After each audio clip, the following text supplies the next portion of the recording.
Hello, जय हिंद, नमस्कार दोस्तों। आप सभी का स्वागत है आपके अपने YouTube channel online GK free classes में।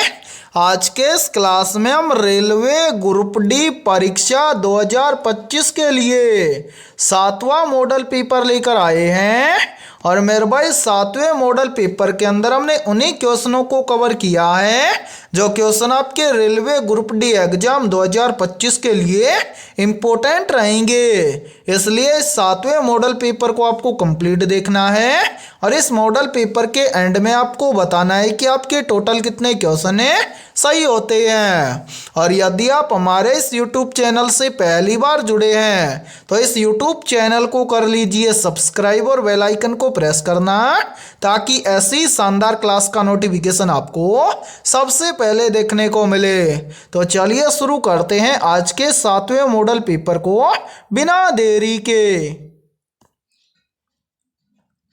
पहला प्रश्न है आप सभी के सामने, नीचे दी गई श्रृंखला श्रेणी में प्रश्नवाचक चिन्ह के स्थान पर कौन सी संख्या आएगी। यानी कि ये पहला प्रश्न आप सभी के सामने सीरीज से संबंधित प्रश्न दिया गया है और आपसे पूछा गया है कि इस सीरीज में इस प्रश्नवाचक चिन्ह के स्थान पर कौन सी संख्या आएगी। और मेरे भाई ये प्रश्न आरआरबी ग्रुप डी एग्जाम 14 सितंबर 2022 की सेकंड शिफ्ट के अंदर ये प्रश्न पूछा गया था। तो इस टाइप के प्रश्न को आप एग्जाम में देखते हैं फटाफट से कैसे सोल्व करेंगे। तो वो देखिए आपको जब भी एग्जाम के अंदर सीरीज से संबंधित प्रश्न दिया जाए तो आपको क्या करना है, सबसे पहले आपको ये देखना है कि सीरीज में आपको क्या क्या दिया गया है। तो मेरे भाई यहाँ पर ध्यान से देखिए, सीरीज में हमें सबसे पहले दिया गया है 36, 36 के बाद में दिया गया है 72, 72 के बाद में दिया गया है 45, 45 के बाद में दिया गया है 90, 90 के बाद में दिया गया है 63, 63 के बाद में दिया गया है 126 और 126 के बाद में आपसे पूछा गया है कि इस प्रश्नवाचक चिन्ह के स्थान पर कौन सी संख्या आएगी। और मेरे भाई मैंने आपको काफी बार बताया है कि सीरीज के अंदर आपको जब भी संख्या पहले छोटी फिर बड़ी फिर छोटी फिर बड़ी फिर छोटी फिर बड़ी इस क्रम में आपको जो भी सीरीज दिया जाए उस सीरीज को आपको हमेशा सोल्व करना है एक संख्या को छोड़कर एक संख्या वाले लॉजिक के आधार पर। तो यहां पर देखिए मेरे भाई इस सीरीज के अंदर हमें 36, 72, 45, 90, 63, 126 यानी कि जो ये सीरीज दिया गया है इस सीरीज के अंदर हमें संख्या पहले छोटी फिर बड़ी फिर छोटी फिर बड़ी इस क्रम में ये सीरीज हमें दिया गया है। यानी कि इस सीरीज को हम सोल्व करेंगे एक संख्या को छोड़कर एक संख्या वाले लॉजिक के आधार पर। तो मेरे भाई यहाँ पर देखिए सीरीज में दिया गया है 36, 36 से एक संख्या छोड़कर आगे चलेंगे, आगे कितना बन रहा है 45, 36 से 45 कैसे बनेगा। तो यहाँ पर ध्यान से देखिए यदि हम क्या कर दें 36 के अंदर प्लस 9 कर दें तो 36 और 9 मिलकर बन जाएगा 45। फिर देखिए 45 से एक संख्या छोड़कर आगे चलेंगे तो आगे बन रहा है 63, तो 45 से 63 कैसे बनेगा। तो मेरे भाई यहां पर देखिए यदि हम 45 के अंदर क्या कर दें प्लस 18 कर दें तो 45 और 18 मिलकर बन जाएगा 63। फिर इसी प्रकार से देखिए 63 से एक संख्या छोड़कर आगे चलेंगे तो आगे क्या है प्रश्नवाचक चिन्ह, प्रश्नवाचक चिन्ह के स्थान पर कौन सी संख्या आएगी। तो यह ज्ञात करने से पहले आपको क्या करना है, नीचे जितनी भी संख्याएं आई हैं इन सभी संख्याओं को ध्यान से देखिए और पता लगाइए यहां पर क्या हुआ है। तो मेरे भाई यहां पर देखिए सबसे पहले क्या हुआ है +9, उसके बाद में क्या हुआ है +18, यानी कि यहाँ पर सभी में प्लस हो रहा है। तो 63 से प्रश्न चिन्ह की वैल्यू निकालने के लिए हम आगे भी क्या करेंगे प्लस करेंगे। कितना प्लस करेंगे तो ध्यान से देखिए पहले कितना प्लस हुआ +9, उसके बाद में क्या हुआ +18, तो 9 से 18 कैसे बनेगा। तो ध्यान से देखिए यदि हम 9 का क्या कर दें 2 गुना कर दें तो बन जाएगा 9 दूना के 18। अब इसी प्रकार से 18 से अगली संख्या ज्ञात करने के लिए हम क्या करेंगे। तो मेरे भाई यहाँ पर देखिए 18 से अगली संख्या ज्ञात करने के लिए हम 18 का भी क्या कर देंगे 2 गुना कर देंगे। तो 18 का 2 गुना कितना होता है, तो यहां पर देखिए 18 का 2 गुना बन जाएगा 36। यानी कि इस प्रश्न चिन्ह की वैल्यू में ज्ञात हो जाएगी कैसे, यदि हम 63 के अंदर क्या कर दें +36 कर दें तो इस प्रश्न चिन्ह की वैल्यू हमें ज्ञात हो जाएगी। तो मेरे भाई यहां पर ध्यान से देखिए 63 के अंदर हम क्या कर देंगे +36 कर देंगे तो 63 और 36 मिलकर बन जाएगा 99, यानी कि इस प्रश्नवाचक चिन्ह के स्थान पर संख्या भरी जाएगी 99। अब हमें देखना है कि 99 किसी ऑप्शन में दिया गया है, तो आंसर 99 में दिया गया है ऑप्शन डी के अंदर है। तो पहले प्रश्न के अंदर ऑप्शन डी हो जाएगा सभी का करेक्ट आंसर है। तो उम्मीद करता हूं कि ये पहला प्रश्न आपको अच्छे से क्लियर हो गया होगा। और जब भी इस टाइप का प्रश्न आपको एग्जाम में दिया जाएगा तो आप फटाफट से सोल्व कर लेंगे, ठीक है। और इसी के साथ में देखिए आप सभी के लिए बहुत ही इंपॉर्टेंट सूचना है। यदि आप पहली बार के अंदर रेलवे ग्रुप डी एग्जाम 2025 को क्रैक करना चाहते हैं तो हमने आपके रेलवे ग्रुप डी एग्जाम 2025 के लिए GK, GS, science, mathematics, reasoning, current affairs और कंप्यूटर यानी कि ऑल सब्जेक्ट के ऊपर लगभग 25,000 प्लस मोस्ट इंपोर्टेंट क्वेश्चंस का मास्टर पीडीएफ सेट तैयार किया है। और जो भी अभ्यर्थी ये कंप्लीट मास्टर पीडीएफ सेट लेना चाहता है वो हमारे इस व्हाट्सएप नंबर पर कांटेक्ट करके ले सकता है। और मेरे भाई इस कंप्लीट मास्टर पीडीएफ सेट की प्राइस हमने रखी है मात्र और मात्र 80 रुपये, यानी कि 80 रुपये की फीस के अंदर आपको रेलवे ग्रुप डी एग्जाम 2025 के लिए ऑल सब्जेक्ट के ऊपर फुल सॉल्यूशन के साथ में रामबाण क्वेश्चनों का मास्टर पीडीएफ सेट दिया जाएगा। और मैं आप सभी को ये गारंटी देता हूं यदि आप एग्जाम से पहले इस कंप्लीट मास्टर पीडीएफ सेट को अच्छे से तैयार कर लेते हैं तो आप पहली बार के अंदर रेलवे ग्रुप डी एग्जाम 2025 को क्रैक कर जाएंगे। तो जल्दी से जाइए और इस व्हाट्सएप नंबर पर आप कांटेक्ट करके इस कंप्लीट मास्टर पीडीएफ सेट को ले लीजिए और एग्जाम से पहले अपनी कंप्लीट तैयारी को मजबूत बना लीजिए, ठीक है। तो चलिए फिर अगला प्रश्न देखते हैं। दूसरा प्रश्न है आप सभी के सामने। नीचे दिए गए प्रश्न में प्रश्न चिन्ह के स्थान पर आने वाली संबंधित संख्या को ज्ञात करें। यानी कि ये दूसरा प्रश्न आप सभी के सामने नंबर एनालॉजी से संबंधित प्रश्न दिया गया है और आपसे पूछा गया है कि इस प्रश्नवाचक चिन्ह के स्थान पर कौन सी संख्या आएगी। तो मेरे भाई इस टाइप के प्रश्न को आप एग्जाम में देखते हैं फटाफट से कैसे सोल्व करेंगे तो वो देखिए जब भी इस टाइप का प्रश्न आपको एग्जाम में दिया जाए तो आपको क्या करना है, सबसे पहले आपको यहाँ पर पता करना है कि जिस प्रकार से यहाँ पर 92 का संबंध है 56 के साथ में, यानी कि जिस प्रकार से 92 से यहाँ पर 56 बना है उसी प्रकार से आपको यहाँ पर बताना है कि 84 से इस प्रश्नवाचक चिन्ह के स्थान पर कौन सी संख्या आएगी।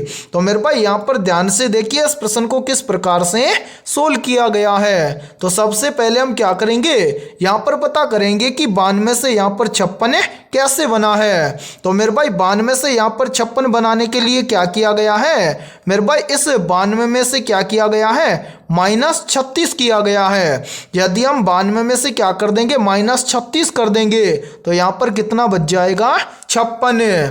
और मेरे भाई ध्यान से देखिए 56 यहाँ पर आप सभी के सामने दिया भी गया है। अब यही सेम लॉजिक हम लगाएंगे इस 84 के अंदर और इस 84 से इस प्रश्न चिन्ह की वैल्यू ज्ञात करेंगे। तो करेंगे क्या, जिस प्रकार से 92 में से 36 को कम करके यहाँ पर 56 लिखा गया है उसी प्रकार से हम क्या कर देंगे, यहाँ पर इस 84 में से भी -36 कर देंगे। तो मेरे भाई यहाँ पर ध्यान से देखिए यदि हम 84 में से क्या कर देंगे, 36 को माइनस कर देंगे तो यहाँ पर बचेगा 48, यानी कि इस प्रश्नवाचक चिन्ह के स्थान पर संख्या भरी जाएगी 48। और मेरे भाई ध्यान से देखिए 48 में दिया गया है ऑप्शन सी के अंदर है। तो दूसरे प्रश्न के अंदर ऑप्शन सी हो जाएगा सभी का करेक्ट आंसर है। तो उम्मीद करता हूं कि ये दूसरा प्रश्न भी आपको अच्छे से क्लियर हो गया होगा। और जब भी इस टाइप का प्रश्न आपको एग्जाम में दिया जाएगा तो फटाफट से सोल्व कर लेंगे, ठीक है। तो चलिए फिर अगला प्रश्न देखते हैं। तीसरा प्रश्न है आप सभी के सामने। एक निश्चित कूट भाषा में ROAM को 2835 लिखा जाता है और MORE को 4538 लिखा जाता है तो उसी कूट भाषा में ए को कैसे लिखा जाएगा। यानी कि ये तीसरा प्रश्न आप सभी के सामने कोडिंग डिकोडिंग से संबंधित प्रश्न दिया गया है। और मेरे भाई आपके एग्जाम की प्रत्येक शिफ्ट के अंदर कोडिंग डिकोडिंग से लगभग 3 से 4 प्रश्न पूछे जाते हैं। तो इस टाइप के प्रश्न को आप एग्जाम में देखते हैं फटाफट से कैसे सोल्व करेंगे तो वो देखिए मेरे भाई यहाँ पर ध्यान से समझिए। यहाँ पर हमसे पूछा गया है कि ए के लिए कोड क्या होगा या फिर उसी कूट भाषा में ए को कैसे लिखा जाएगा। तो यहाँ पर ध्यान से समझिए मेरे भाई, यहाँ पर आपको बोला गया है कि किसी निश्चित कूट भाषा में ROAM इसको क्या लिखा जाता है, तो ROAM इसको लिखा जाता है 2835। ठीक है, उसी कूट भाषा में मेरे भाई MORE इसको क्या लिखा जाता है, तो MORE इसको लिखा जाता है 4538। और उसी प्रकार से आपसे पूछा गया है कि ए के लिए कोड क्या होगा या फिर उसी कूट भाषा में ए को कैसे लिखा जाएगा। तो मात्र 2 से 3 सेकंड में इस टाइप के प्रश्न को आप सोल्व कर सकते हो। कैसे, तो देखिए सबसे पहले आपको क्या करना है मेरे भाई, यहाँ पर देखिए यहाँ पर ROAM यहाँ पर भी हमें अल्फाबेट लेटर दिए गए हैं और MORE यहाँ पर भी हमें अल्फाबेट लेटर दिए गए हैं। तो यहाँ पर हमें क्या करना है, सबसे पहले कॉमन लेटर देखना है। जैसे यहाँ पर देखिए मेरे भाई, यहाँ पर हमें R दिया गया है, उसी प्रकार से R यहाँ पर भी दिया गया है। फिर देखिए O यहाँ पर दिया गया है तो यहाँ पर भी दिया गया है। यहाँ पर देखिए आगे M दिया गया है तो यहाँ पर भी हमें M दिया गया है। क्या बच गया, ध्यान से देखिए मेरे भाई, यहाँ पर देखिए ध्यान से देखिए, यहाँ पर बच गया ए, ठीक है, और यहाँ पर क्या बच गया ई, ठीक है। उसी प्रकार से यहाँ पर भी हमें एक संख्या दी गई है और इसके नीचे भी एक संख्या दी गई है। तो यहाँ पर हम क्या करेंगे, संख्या के अंदर कॉमन देखेंगे कौन कौन सी संख्या कॉमन है। तो मेरे भाई यहाँ पर ध्यान से देखिए, यहाँ पर हमें 8 दिया गया है, 8 यहाँ पर भी दिया गया है। उसके बाद में यहाँ पर 3 दिया गया है, 3 यहाँ पर भी दिया गया है। उसके बाद में 5 दिया गया है तो यहाँ पर भी 5 दिया गया है। क्या बच गया, तो मेरे भाई यहाँ पर संख्या में 2 बच गया और यहाँ पर नीचे संख्या में 4 बच गया। तो मेरे भाई यहाँ पर देखिए ए के लिए कोड क्या है, 2, और मेरे भाई ई के लिए कोड है 4। ठीक है, हमसे क्या पूछा गया है, ए के लिए कोड क्या होगा, तो मेरे भाई यहाँ पर देखिए ए के लिए कोड क्या होगा, 2 होगा। तो यहाँ पर ए के लिए हम क्या करेंगे, कोड लिखेंगे 2। अब हमें देखना है कि 2 किसी ऑप्शन में दिया गया है, तो आंसर है 2 में दिया गया है, ऑप्शन सी के अंदर है। तो तीसरे प्रश्न के अंदर ऑप्शन सी हो जाएगा सभी का करेक्ट आंसर है। तो उम्मीद करता हूं कि यह तीसरा प्रश्न भी आपको अच्छे से क्लियर हो गया होगा। और जब भी इस टाइप का प्रश्न आपको एग्जाम में दिया जाएगा तो आप फटाफट से सोल्व कर लेंगे। ठीक है, तो चलिए फिर अगला प्रश्न देखते हैं। चौथा प्रश्न है आप सभी के सामने, नीचे दिए गए विकल्पों में से संबंधित शब्द को चुनिए। यानी कि ये चौथा प्रश्न भी आप सभी के सामने एनालॉजी से संबंधित प्रश्न दिया गया है और आपसे पूछा गया है कि जिस प्रकार से चिकित्सक का संबंध है रोगी के साथ में, उसी प्रकार से शिक्षक का संबंध किस शब्द के साथ में होगा। तो मेरे भाई इस टाइप के प्रश्न को आप एग्जाम में देखते ही फटाफट से और मात्र 2 से 3 सेकंड में कैसे सोल्व करेंगे, तो वो देखिए जब भी इस टाइप का प्रश्न आपको एग्जाम में दिया जाए तो आपको क्या करना है, सबसे पहले आपको यहाँ पर पता करना है जिस प्रकार से चिकित्सक का संबंध है रोगी के साथ में, उसी प्रकार से आपको बताना है कि शिक्षक का संबंध किसके साथ में होगा। तो मेरे भाई चिकित्सक का संबंध रोगी के साथ में कैसे है, तो देखिए जिस प्रकार से चिकित्सक का कार्य होता है रोगी का उपचार करना, उसी प्रकार से यहाँ पर आपको बताना है कि शिक्षक का कार्य क्या होता है। तो मेरे भाई जिस प्रकार से चिकित्सक का कार्य होता है रोगी का उपचार करना, उसी प्रकार से शिक्षक का कार्य होता है शिक्षा देना। यानी कि इस प्रश्नवाचक चिन्ह के स्थान पर शब्द भरा जाएगा शिक्षा। अब हमें देखना है कि शिक्षा शब्द किसी ऑप्शन में दिया गया है, तो आंसर है शिक्षा शब्द हमें दिया दिया गया है ऑप्शन डी के अंदर है। तो चौथे प्रश्न के अंदर ऑप्शन डी हो जाएगा सभी का करेक्ट आंसर है। तो उम्मीद करता हूं कि ये चौथा प्रश्न भी आपको अच्छे से क्लियर हो गया होगा। और जब भी इस टाइप का प्रश्न आपको एग्जाम में दिया जाएगा तो आप फटाफट से सोल्व कर लेंगे। ठीक है, तो चलिए फिर अगला प्रश्न देखते हैं।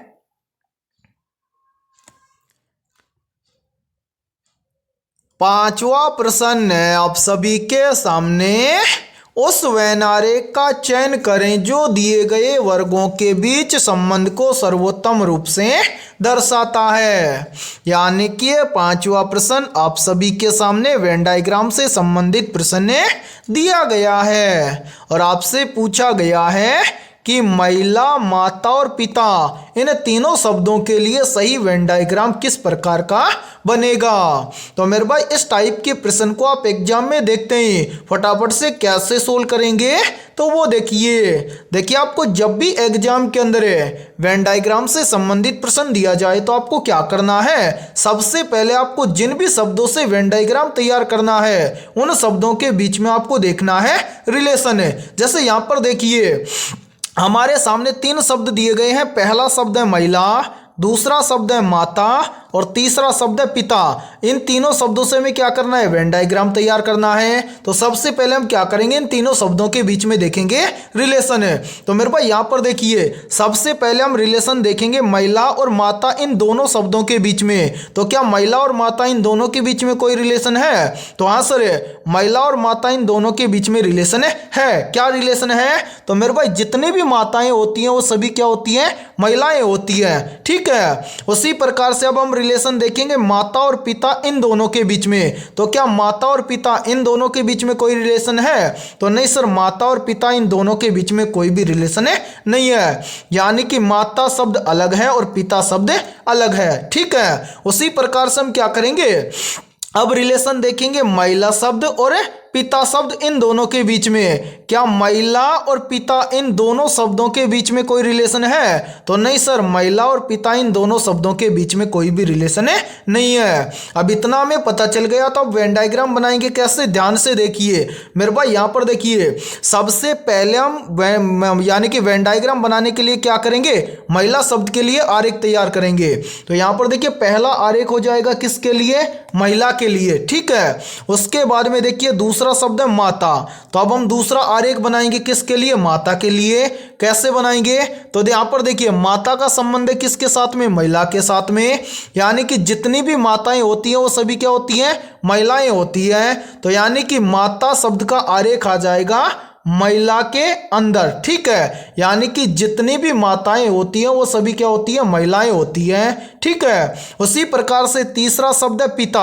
तो मेरे भाई पिता का संबंध ना ही तो माता के साथ में है और ना ही महिला के साथ में है। तो इन दोनों से अलग आरेख बन जाएगा तीसरा किसके लिए, पिता के लिए। यानी कि महिला, माता और पिता इन तीनों शब्दों के लिए 100% सही वेन डायग्राम बनेगा इस प्रकार का। अब हमें देखना है कि इस प्रकार का वेन डायग्राम किसी ऑप्शन में दिया गया है। तो हाँ सर, इस प्रकार का वेन डायग्राम हमें दिया गया है ऑप्शन सी के अंदर है। तो पांचवें प्रश्न के अंदर ऑप्शन सी हो जाएगा सभी का करेक्ट आंसर है। तो उम्मीद करता हूं कि ये पांचवा प्रश्न भी आपको अच्छे से क्लियर हो गया होगा। और मेरे भाई देखिए इस प्रश्न को थोड़ा सा समझाने में टाइम लगा है, लेकिन अब जब भी इस टाइप का प्रश्न आपको एग्जाम में दिया जाएगा तो फटाफट से सोल्व कर लेंगे। ठीक है, तो चलिए फिर अगला प्रश्न देखते हैं। छठा प्रश्न है आप सभी के सामने। भारतीय संविधान के किस अनुच्छेद में ग्राम पंचायतों के गठन का प्रावधान है? ऑप्शन ए अनुच्छेद 39 में, ऑप्शन बी है अनुच्छेद 40 में, ऑप्शन सी है अनुच्छेद 41 में और ऑप्शन डी है अनुच्छेद 43 में। तो यहाँ पर देखिए इन चारों में से करेक्ट आंसर हो जाएगा सभी का ऑप्शन है बी। यानी कि भारतीय संविधान के अनुच्छेद 40 में ग्राम पंचायतों के संगठन का प्रावधान है। तो छठे प्रश्न के अंदर करेक्ट आंसर हो जाएगा सभी का ऑप्शन है बी। तो चलिए फिर अगला प्रश्न देखते हैं। सातवां प्रश्न है आप सभी के सामने, निम्नलिखित में से कौन सा अमल नीले लिटमस पत्र को लाल कर देता है। और मेरे भाई ये प्रश्न आरआरबी ग्रुप डी एग्जाम 2018 के अंदर पूछा गया प्रश्न है। तो यहाँ पर देखिए इन चारों में से करेक्ट आंसर हो जाएगा सभी का ऑप्शन है डी, यानी कि एसिटिक अम्ल है, सल्फ्यूरिक अम्ल है और नाइट्रिक अम्ल है, ये सभी अम्ल नीले लिटमस पत्र को लाल कर देते हैं। तो सातवें प्रश्न के अंदर करेक्ट आंसर हो जाएगा सभी का ऑप्शन है डी। और मेरे भाई इस क्लास के अंदर आपको एंड तक बने रहना है, क्योंकि इस क्लास के अंदर हमने उन्हीं क्वेश्चनों को कवर किया है जो क्वेश्चन आपके एग्जाम के लिए इम्पोर्टेंट रहेंगे। और इसी के साथ में देखिए इस क्लास के अंदर आपको किसी भी क्वेश्चन का आंसर पहले से आता हो तो उस क्वेश्चन का आंसर आप कमेंट सेक्शन के अंदर जरूर कमेंट करें, ठीक है। तो चलिए फिर अगला प्रश्न देखते हैं। आठवां प्रश्न है आप सभी के सामने, हीटर की कोयल निम्नलिखित में से किस धातु की बनी होती है। ऑप्शन ए तांबा धातु की, ऑप्शन बी है नाइक्रोम धातु की, ऑप्शन सी है एल्यूमिनियम धातु की और ऑप्शन डी है लोहा धातु की। तो यहाँ पर देखिए इन चारों में से करेक्ट आंसर हो जाएगा सभी का ऑप्शन है बी, यानी कि हीटर की कोयल बनी होती है नाइक्रोम धातु की। तो आठवें प्रश्न के अंदर करेक्ट आंसर हो जाएगा सभी का ऑप्शन है बी। तो चलिए फिर अगला प्रश्न देखते हैं। नौवां प्रश्न है आप सभी के सामने, सिंधु घाटी सभ्यता का कौन सा स्थल अपनी जल निकासी प्रणाली के लिए प्रसिद्ध है। ऑप्शन ए हड़प्पा स्थल है, ऑप्शन बी है मोहनजोदड़ो स्थल है, ऑप्शन सी है लोथल स्थल है और ऑप्शन डी है कालीबंगा स्थल है। तो यहाँ पर देखिए इन चारों में से करेक्ट आंसर हो जाएगा सभी का ऑप्शन है बी, यानी कि सिंधु घाटी सभ्यता का मोहनजोदड़ो स्थल अपनी जल निकासी प्रणाली के लिए प्रसिद्ध है। तो नौवें प्रश्न के अंदर करेक्ट आंसर हो जाएगा सभी का ऑप्शन है बी। और मेरे भाई ये प्रश्न मोस्ट इंपोर्टेंट प्रश्न है, चाहे तो आप इस प्रश्न का स्क्रीनशॉट भी ले सकते हैं या फिर आप इस प्रश्न को अपनी नोटबुक के अंदर आप नोट भी कर सकते हैं, ठीक है। तो चलिए फिर अगला प्रश्न देखते हैं। 10वां प्रश्न है आप सभी के सामने, निम्नलिखित में से कौन सी नदी बंगाल का शोक कहलाती है। या फिर देखिए इसी प्रश्न को एग्जाम के अंदर घुमाकर ऐसे भी पूछ लिया जाता है, प्रश्न पूछा जाता है कि बंगाल का शोक किस नदी को कहा जाता है। तो यहाँ पर देखिए इन चारों में से करेक्ट आंसर हो जाएगा सभी का ऑप्शन है बी, यानी कि बंगाल का शोक कहा जाता है दामोदर नदी को। तो 10वें प्रश्न के अंदर करेक्ट आंसर हो जाएगा सभी का ऑप्शन है बी। और मेरे भाई यहाँ पर देखिए यदि ये क्लास आपको पसंद आ रही है तो जल्दी से एक बार इस क्लास को लाइक कर दीजिए, और यदि आप हमारे इस YouTube चैनल से पहली बार जुड़े हैं तो इस YouTube चैनल को कर लीजिए सब्सक्राइब और बेल आइकन को प्रेस करना, ताकि ऐसी शानदार क्लास का नोटिफिकेशन आपको सबसे पहले देखने को मिले। तो चलिए फिर अगला प्रश्न देखते हैं। 11वां प्रश्न है आप सभी के सामने, मालवा सल्तनत की राजधानी क्या थी जो अपनी स्थापत्य कला के लिए प्रसिद्ध है। मेरे भाई ये प्रश्न आरआरबी ग्रुप डी एग्जाम 2022 के अंदर पूछा गया प्रश्न है। तो जल्दी से बताइए इन चारों में से करेक्ट आंसर क्या होगा।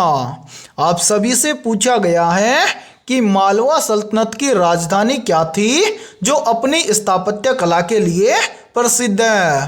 तो यहाँ पर देखिए इन चारों में से करेक्ट आंसर हो जाएगा सभी का ऑप्शन है सी, यानी कि मालवा सल्तनत की राजधानी थी मांडू जो अपनी स्थापत्य कला के लिए प्रसिद्ध है। तो 11वें प्रश्न के अंदर करेक्ट आंसर हो जाएगा सभी का ऑप्शन है सी।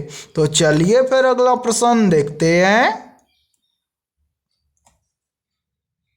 12वां प्रश्न है आप सभी के सामने, कौन सा रक्त समूह सार्वभौमिक प्राप्त करता कहलाता है? ऑप्शन ए पॉजिटिव है, ऑप्शन बी है बी पॉजिटिव है, ऑप्शन सी है ए बी पॉजिटिव है और ऑप्शन डी है ओ नेगेटिव है। तो यहाँ पर देखिए इन चारों में से करेक्ट आंसर हो जाएगा सभी का ऑप्शन है सी, यानी कि ए बी पॉजिटिव जो रक्त समूह है ये सार्वभौमिक प्राप्त करता कहलाता है। तो 12वें प्रश्न के अंदर करेक्ट आंसर हो जाएगा सभी का ऑप्शन है सी। तो चलिए फिर अगला प्रश्न देखते हैं। 13वां प्रश्न है आप सभी के सामने, भारतीय संविधान में संसदीय प्रणाली किस देश के संविधान से ली गई है? ऑप्शन ए संयुक्त राज्य अमेरिका देश के संविधान से, ऑप्शन बी है ब्रिटेन देश के संविधान से, ऑप्शन सी है कनाडा देश के संविधान से और ऑप्शन डी है ऑस्ट्रेलिया देश के संविधान से। तो यहाँ पर देखिए इन चारों में से करेक्ट आंसर हो जाएगा सभी का ऑप्शन है बी, यानी कि भारतीय संविधान में संसदीय प्रणाली ब्रिटेन देश के संविधान से ली गई है। तो 13वें प्रश्न के अंदर करेक्ट आंसर हो जाएगा सभी का ऑप्शन है बी। तो चलिए फिर अगला प्रश्न देखते हैं। 14वां प्रश्न है आप सभी के सामने, प्रसिद्ध सांची स्तूप का निर्माण मूल रूप से किस मौर्य शासक ने करवाया था? तो मेरे भाई यहाँ पर देखिए इन चारों में से करेक्ट आंसर हो जाएगा सभी का ऑप्शन है सी, यानी कि प्रसिद्ध सांची स्तूप का निर्माण मूल रूप से मौर्य शासक अशोक ने करवाया था। तो 14वें प्रश्न के अंदर करेक्ट आंसर हो जाएगा सभी का ऑप्शन है सी। और मेरे भाई यहाँ पर देखिए आप सभी के लिए बहुत ही इम्पोर्टेंट सूचना है, यदि आप पहली बार के अंदर रेलवे ग्रुप डी एग्जाम 2025 को क्रैक करना चाहते हैं तो हमने आपके रेलवे ग्रुप डी एग्जाम 2025 के लिए ऑल सब्जेक्ट के ऊपर लगभग 25,000 प्लस रामबाण क्वेश्चनों का मास्टर पीडीएफ सेट तैयार किया है।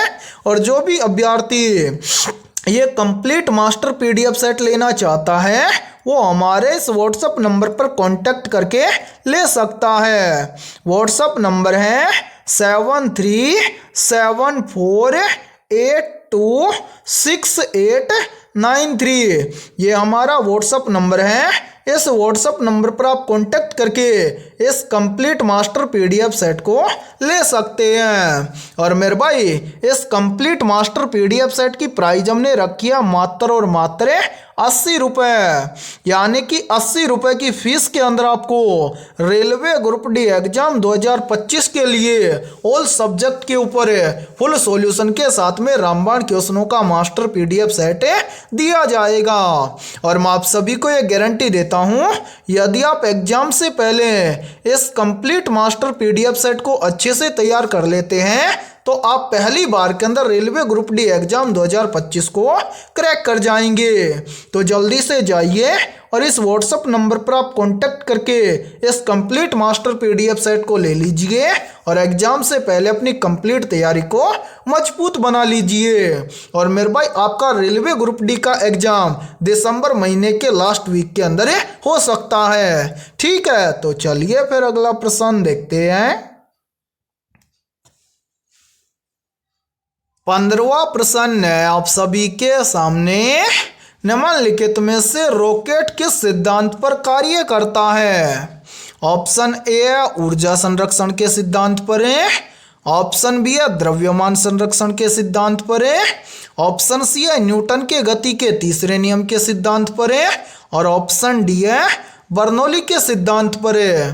तो यहाँ पर देखिए इन चारों में से करेक्ट आंसर हो जाएगा सभी का ऑप्शन है सी, यानी कि रॉकेट न्यूटन के गति के तीसरे नियम के सिद्धांत पर कार्य करता है। तो 15वें प्रश्न के अंदर करेक्ट आंसर हो जाएगा सभी का ऑप्शन है सी। तो मेरे भाई आज की इस क्लास के अंदर इतना ही। क्लास यदि आपको पसंद आई है तो जल्दी से एक बार इस क्लास को लाइक कर दीजिए और यदि आप हमारे इस YouTube चैनल से पहली बार जुड़े हैं तो इस YouTube चैनल को कर लीजिए सब्सक्राइब और बेल आइकन को प्रेस करना ताकि ऐसी शानदार क्लास का नोटिफिकेशन आपको सबसे पहले देखने को मिले। तो फिर मिलते हैं ऐसे ही शानदार क्वेश्चनों के साथ नेक्स्ट क्लास के अंदर 7:30 बजे। ठीक है मेरे भाई।